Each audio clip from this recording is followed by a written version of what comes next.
Bismillahirrahmanirrahim. Assalamu alaikum. Welcome to SEU Spoken English in Urdu. Friends, in this video I'm going to teach you 7 ways to ask someone to wait.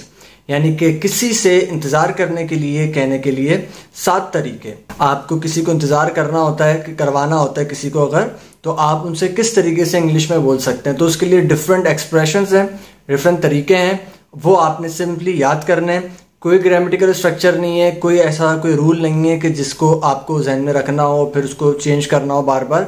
Simply आपने याद करना है, आपको याद हो जाएंगे और आपने इजीली यूज करना है. So it's very helpful for beginners, for the beginning students, और ये बहुत ज़्यादा पसंद भी किए जाते हैं. खैर, वीडियो स्टार्ट करने से पहले एक ही रिक्वेस्ट है कि अगर आपने अभी तक मेरा channel spoken English in Urdu subscribe नहीं किया है तो इस तरह की वीडियोस के लिए सब्सक्राइब कर लें. चलें, लेट्स गेट स्टार्टेड.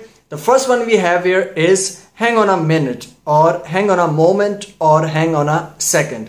ठीक है, hang on a minute, hang on a moment और hang on a second कुछ भी कह लें. Normally hang on a moment use होता है, तो इसका मतलब है कि आप थोड़ी देर के लिए रुक जाएं, थोड़ी देर के लिए आप रुक जाएं. फॉर एग्जाम्पल, जब आप बहुत ज़्यादा काम कर रहे होता है कोई बंदा, तो आप उसको कहते हैं थोड़ी देर इंतज़ार करने के लिए. For example, aren't you finished yet? Hang on a moment. Aren't you finished yet? Hang on a moment. क्या अभी तक आपका काम खत्म नहीं हुआ? तो थोड़ी देर के लिए आप रुक जाएं, थोड़ा सा सांस लें, थोड़ा सा ब्रेक लें, and then you can proceed further with your work. Alright? Now let's move to the second one. Second one is also as same as this one, सिर्फ उसमें verb का थोड़ा सा change है. Give me a moment. वहां पर था hang on a moment, वहां phrasal verb था, यहाँ पर आप simply give me a moment भी कह सकते हैं. अच्छा, लेकिन माना में जरा डिफरेंस है. ठीक है, वहां पर हैंग ऑन अ मोमेंट का मतलब था कि आप किसी को इंतजार करने के लिए कह रहे हैं, रुकने के लिए कह रहे हैं. ठीक है, थोड़ी देर रुक जाओ, वेट करो थोड़ा सा, फिर इस काम को कंटिन्यू करना. गिव मी अ मोमेंट के अंदर आप किसी से अपने लिए थोड़ा सा वक्त मांग रहे हैं. अगेन तीनों वर्ड्स यूज हो सकते हैं, मोमेंट, सेकंड और मिनट. मोमेंट का मतलब है लम्हा, सेकंड का मतलब है सेकंड और मिनट का मतलब है minute. Give me a minute, give me a moment और गिव मी अ सेकंड, यानी कि मुझे थोड़ा सा टाइम दे दें. For example, give me a minute, I will call you back. मुझे आप 1 सेकंड दे दें, 1 मिनट दे दें, मैं आपको फिर कॉल बैक करता हूं. ठीक है. Now the third one we have here is I will be right with you. I will be right with you, which means कि जब आप किसी को ये कह रहे होते हैं कि मैं बस अभी ही थोड़ी देर में आपके साथ होऊंगा, ठीक है, आपके पास आ जाऊंगा या आपके साथ होऊंगा, तो उसके लिए आप कहते हैं कि आई will be right with you. For example, make your self at home, I will be right with you.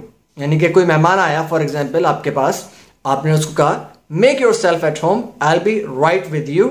यानी कि आप इसको अपना ही घर समझिए, आराम से बैठिए सुकून से, मैं बस थोड़ी देर में आ रहा हूं, वापस आ रहा हूं थोड़ी देर में. ठीक है. So I will be back very soon, I will be back with you या I will be right with you, दोनों तरीके से इस्तेमाल होता है. ठीक है. Now let's move to the fourth one that we have here is, fourth one is actually interesting because ये आप किसी को एडवाइस कर रहे होते हैं, तो उसके लिए आप बोलते हैं you will have to be patient. You will have to be patient.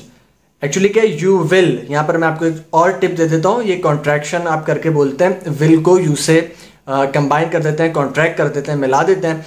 You will have to be patient. You will के बजाय बोलेंगे, मुझे रिपीट करें, गौर करें मैं किस तरीके से बोल रहा हूं. you'll have to be patient.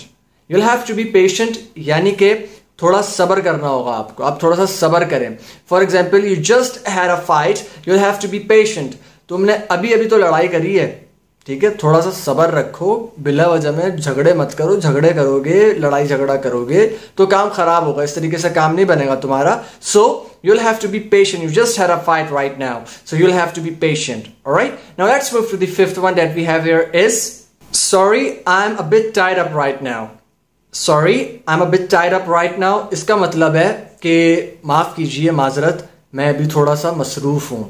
Tie कहते हैं, टाई आपने देखी होगी, टाई नॉट बांधने को, किसी चीज को गिठा बांधने को कहते हैं टाई करना, किसी चीज को बांधना. राइट. सो टाइड अप का मतलब यूं समझ लें, टाई जब आप किसी चीज को कर देते हैं तो क्या हो जाती है, वो उलझ जाती है. गूंजल इसको हम उर्दू में बोलते हैं, उलझ जाती है. Right. So I am a bit tied up right now. मैं अभी बहुत ज्यादा उलझा हुआ हूं कामों में, बहुत ज्यादा मसरूफ हूं. For example, sorry, I'm a bit tied up right now, I'll call you back later. Yeah, I'll talk to you later because I am a bit tied up right now, I am in a meeting with my client, so I'll call you later.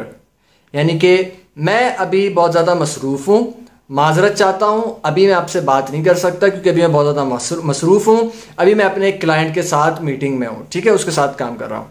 So sorry, I am a bit tied up right now, I'll talk to you later. I'm with my client in a meeting. Alright, now let's move to the sixth one that we have here is give me a chance. Give me a chance मतलब कि मुझे एक मौका और दें, थोड़ा सा वक्त और दें.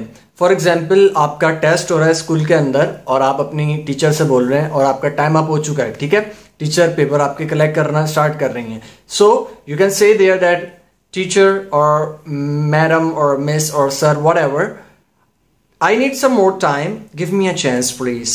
I need some more time to finish the test, give me some time. मतलब give me some time कह सकते हैं, give me a chance कह सकते हैं, like both are correct. जो भी आप मुझे थोड़ा सा वक्त दे दें, मुझे एक और मौका दे दें. तो chance means मौका, वक्त के लिए आप टाइम यूज कर सकते हैं. give me some more time, give me a chance, ठीक है, मुझे थोड़ा सा मजीद वक्त दे दें या मुझे आप एक और मौका दे दें. मुझे अभी मेरा फिनिश नहीं हुआ है टेस्ट फिनिश करने की ज़रूरत है, टेस्ट फिनिश करने के लिए थोड़े मज़ीद वक्त की ज़रूरत है. So I need some more time, मुझे थोड़े से मज़ीद वक्त की ज़रूरत है टू फिनिश द टेस्ट ख़त्म करने के लिए. गिव मी अ चांस, मुझे एक मौका और दीजिए. Alright, now let's move to the seventh one, that is wait and see और wait and watch. Both are correct. See और वॉच दोनों यूज होते हैं. Wait and see, wait and watch यानी कि रुकिए और देखिए, ठीक है, जरा रुको, जरा ठहरो और देखो कि हालात किस तरफ करवट बदलते हैं, या यूं कह लें कि करने से पहले देख लो थोड़ी देर. For example, we will have to wait and see what happens next, then we will decide what to do.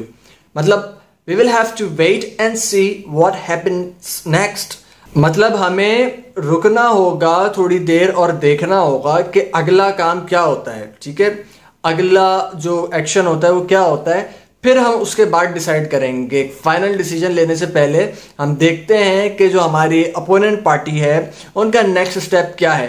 Then हम लोग जो है एक फाइनल डिसीजन लेंगे कि हम अपना अगर कॉन्ट्रैक्ट किसी को दे रहे हैं तो हमारे ओपोनेंट ने क्या रेट्स दिए हैं, अगर उनके रेट्स हमसे हाई हैं या हमसे लो हैं, फिर उसके हिसाब से हम अपनी कैलकुलेशन करके अपने जो क्लाइंट हैं उनको अपना रेट्स देंगे ताकि हमारे रेट ज़्यादा सूटेबल हो और हमें कॉन्ट्रैक्ट मिल जाए. सही है, wait and see, wait and watch दोनों यूज होते हैं, ठीक है. सो ये थे आपके आज के 7 तरीके, 7 expressions, 7 ways to ask someone for waiting. अगर आपको ये पसंद आए तो इस वीडियो को आपने लाइक करना है, कमेंट करके बताना है ऐसी मजीद वीडियोस के लिए आप कैसी वीडियोस देखना चाहते हैं इंग्लिश लैंग्वेज से रिलेटेड, और ये वीडियो आपको पसंद आई है कमेंट करके बताएं, अपना फीडबैक दें. मजीद ऐसी वीडियोस के लिए चैनल सब्सक्राइब कर लें. That's it for the day. Thank you so much for watching. Assalamu alaikum.